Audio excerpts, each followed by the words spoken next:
નમસ્કાર, આપ જોઈ રહ્યા છો નેશન પ્લસ ન્યૂઝ. હું છું આપની સાથે હેતુલ ભગત.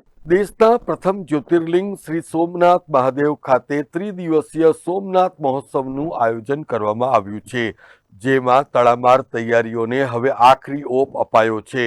આવતીકાલે ગુજરાતના મુખ્યમંત્રી ભૂપેન્દ્ર પટેલ ખાસ ઉપસ્થિત રહેવાના છે. મહાશિવરાત્રી પર્વને લઈને સોમનાથ ખાતે રાજ્ય સરકાર દ્વારા ત્રિદિવસીય સોમનાથ મહોત્સવનું આયોજન કરવામાં આવ્યું છે, જેની તૈયારીઓને આખરી ઓપ અપાઈ ગયો. દેશના ખૂણે ખૂણેથી આવી રહેલા શ્રદ્ધાળુઓ માટેની વિશેષ વ્યવસ્થા પણ કરવામાં આવી છે.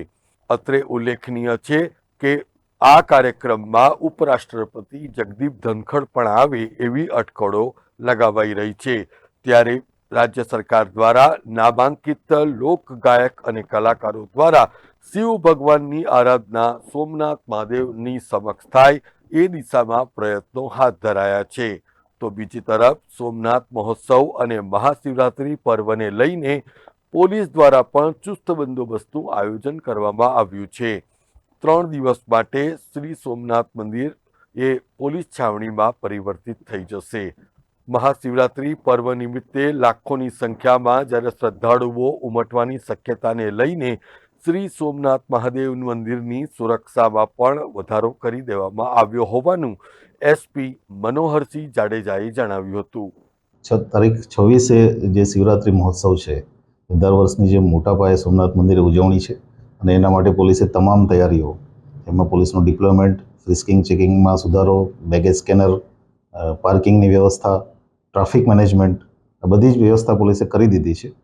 સાથે સાથે આ વખતે રાજ્ય સરકાર દ્વારા 3 દિવસનો સોમનાથ મહોત્સવ પણ ઉજવવામાં આવ્યો છે, જેમાં અલગ અલગ આર્ટિસ્ટ આર્ટથી ભગવાનની પૂજા કરાવવાના છે અને એમાં અલગ અલગ વીવીઆઈપીઓ પણ 3 દિવસ આવવાની શક્યતાઓ છે, જેને અનુસંધાને તમામ કાર્યવાહી પોલીસે આજે પૂરી કરી છે. પૂરેપૂરો બંદોબસ્ત અમે જાળવવાના છીએ. જે પણ રૂટમાં વીવીઆઈપીની મૂવમેન્ટ છે એ રૂટ અમે સ્ટરીલાઇઝ કરી રહ્યા છીએ. સમગ્ર રૂટ, મંદિર, સર્કિટ હાઉસ, આ બધું જ બીડીડીએસથી ચેકિંગ ચાલી રહ્યું છે અત્યારે અને અમે પૂરી રીતે તૈયાર છીએ કે આ બંદોબસ્ત શાંતિથી પૂરો થાય. સર, શિવરાત્રીને લઈને વધારે બંદોબસ્ત સોમનાથ મંદિરે ફાળવાયો છે કે જેમ છે? નહીં, અમે દર શિવરાત્રીએ જે સોમનાથ મંદિરને વધારાનો બંદોબસ્ત ફાળવતા હોઈએ છીએ. પ્લસ કારણ કે આ સમયગાળા દરમિયાન મંદિરના જે દર્શનના કલાકો છે એ ખૂબ મોટા પ્રમાણમાં હોય છે, જેને કારણે શિફ્ટ વાઇઝ અમે બંદોબસ્ત માણસો ડિપ્લોય કરતા હોઈએ છીએ અને એ જ પ્રમાણે અમે આ વખતે પણ વધારાનો બંદોબસ્ત. Mahesh Dodiya, nation plus news, Gir Somnath. સમાચારોનો સતત અપડેટ મેળવવા માટે અમારી નેશન પ્લસ ન્યૂઝની યુટ્યુબ ચેનલને સબસ્ક્રાઇબ કરો, બેલ આઇકન દબાવો અને જોડાયેલા રહો ફેસબુક, ઇન્સ્ટાગ્રામ અને ટ્વિટર પર.